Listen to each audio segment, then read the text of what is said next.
Buenas tardes, tutores, compañeros. Mi nombre es Carlos Ropero Acosta. Soy estudiante del cuarto semestre de Ingeniería Industrial de la Universidad Nacional Abierta y a Distancia. Me Les muestro mi documento de identidad como constancia que soy el estudiante que está realizando el video, ¿verdad? Que nos están solicitando en la unidad número uno, tarea número uno de la materia de física electrónica. Bueno, inicialmente el ejercicio número uno de la guía de aprendizaje nos está solicitando que hagamos un repaso y una pequeña presentación de los conceptos fundamentales o los conceptos básicos que vamos a ver durante el desarrollo de este semestre. Entonces, inicialmente quiero empezar con que la ley de Ohm. Bueno, ¿qué es la ley de Ohm? La intensidad que recorre un circuito es directamente proporcional a la tensión de la fuente de alimentación e inversamente proporcional a la resistencia en dicho circuito. Esta relación se conoce como la ley de Ohm. Para que podamos entender un poquitico de la ley de Ohm, vamos a tener tres conceptos básicos o digamos tres referencias o tres, digámosle, puntos de partida o sí, inicialmente tenemos la I que va a estar representada como la intensidad o la corriente, ¿verdad? Aquí está. Tenemos la B que va a estar representada como el voltaje y R como la resistencia. Estas van a ser las tres variables que vamos a manejar en esta ley. Igual aquí también tenemos el símbolo de ohm, que es importante reconocerlo para cuando, o de ohmios, cuando veamos la fórmula podamos reconocerlo. ¿Qué nos están diciendo esta fórmula? Nos están diciendo que para poder hallar el voltaje debemos tener los valores de referencia de la intensidad de la corriente y de la resistencia. ¿Qué hacemos? Voltaje es igual a la intensidad o corriente por la resistencia. Eso nos da los voltios.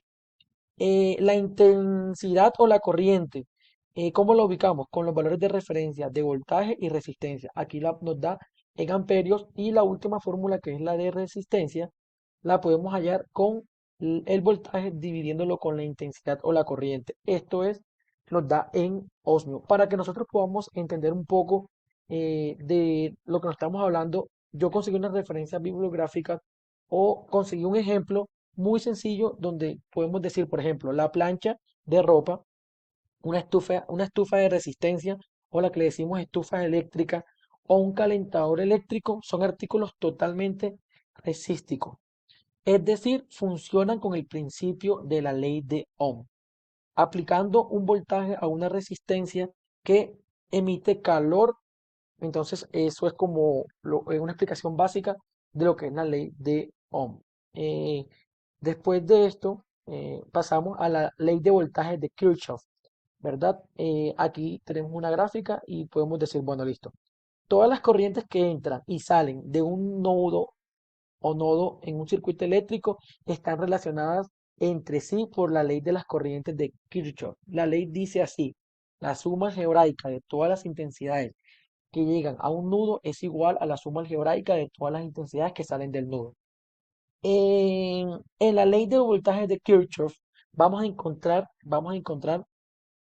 tres leyes, ¿verdad? Pero es importante antes de seguir a ver la primera ley, que es la ley de corriente de Kirchhoff, eh, que podemos decir que la ley de voltaje de Kirchhoff y la ley de Ohm son las leyes básicas para el análisis de circuitos en la electricidad y la electrónica. Podemos entender el comportamiento de los tres parámetros más utilizados, que son la resistencia, el voltaje, la corriente o intensidad, que fueron los tres valores de referencia que inicialmente les tragué, ¿verdad? Entonces, básicamente tenemos eso. Entonces pasamos a una de las primeras leyes de Kirchhoff, ¿verdad? Que es la ley de corriente de Kirchhoff. La ley de corriente, o también llamada o conocida como la ley o la ley de nodos de Kirchhoff, establece que en cualquier nodo la suma algebraica de las corrientes eléctricas que entran es igual a la suma de corrientes que salen. Básicamente lo que nos están diciendo es todo lo que entra sale. ¿Qué quiere decir esto? Que la misma corriente que va a entrar por diferentes circuitos se encuentra en un nodo, deben salir a una corriente, a otro circuito. Aquí tenemos como la explicación gráfica, resistencia 1, resistencia 2, la intensidad o la corriente, ¿verdad? Entonces, Para que podamos entender más o menos de que nos están hablando, este puntico negro, nodo o nudo, ¿verdad? Es la unión entre dos o tres elementos dentro de un circuito eléctrico, para que podamos entenderlo. O sea, esto es un nodo, acá se encuentran varios circuitos, circuito uno, circuito 2, circuito 3, circuito 4 y diferentes resistencias. Entonces aquí está. Entran y salen de la misma forma. La relación de la resistencia eléctrica con la temperatura. Entonces, lo que quiere decir esto es que esto es proporcionalmente, o sea, proporcionalmente la resistencia de un conducto, todos los conductores eléctricos se oponen al paso de la corriente eléctrica en mayor o menor medida. Esto es debido a que los portadores de carga, electrones o iones, se encuentran por ciertas dificultades para desplazarse dentro del material del que forman parte, ¿verdad? La temperatura a la que se encuentra la temperatura a la que se encuentra, cuando mayor es la temperatura, mayor es la resistencia eléctrica. O sea que tienen relación. Entonces,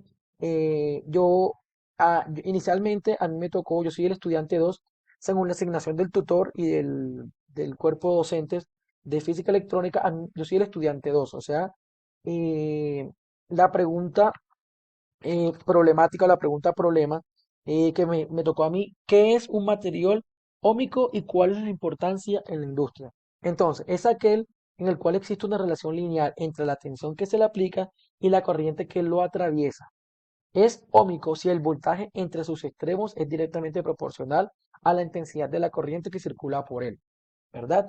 Entonces, nos indican que expliquemos la importancia que tiene estos tipos de materiales en industria. Yo me tomé, digamos, el, el trabajo, la tarea, pues de agregar una lista de materiales conductores o materiales ómicos, ¿verdad? Como los metales, aleaciones, semiconductores y aislantes. Si podemos darnos cuenta en el tema de los metales, la plata, el cobre, el oro, el aluminio, el acero, el plomo. Los aislantes son el vidrio, la mica, el azufre, el teflón, la madera. Son materiales o materias primas que utilizan muchas de las industrias para poder producir ciertos productos al final. Entonces, eh, es importante, pues, estos son los materiales que se utilizan o digamos que los materiales ómicos que se utilizan para poder fabricar o poder producir en la industria. Entonces, sí es importante porque nos podemos dar cuenta, por ejemplo, la madera. La madera es utilizada en muchos tipos de industria, muchos tipos de empresas. El vidrio también, al igual cuando hablamos de plata, de cobre, aluminio. O sea, estamos hablando de materiales químicos, materiales. Entonces, son materiales que son materiales ómicos, ¿verdad? Y que son utilizados por la industria. Entonces, bueno, hasta ahora les doy muchas gracias por su atención. Eso es todo hasta el momento. Nos vemos en una próxima oportunidad.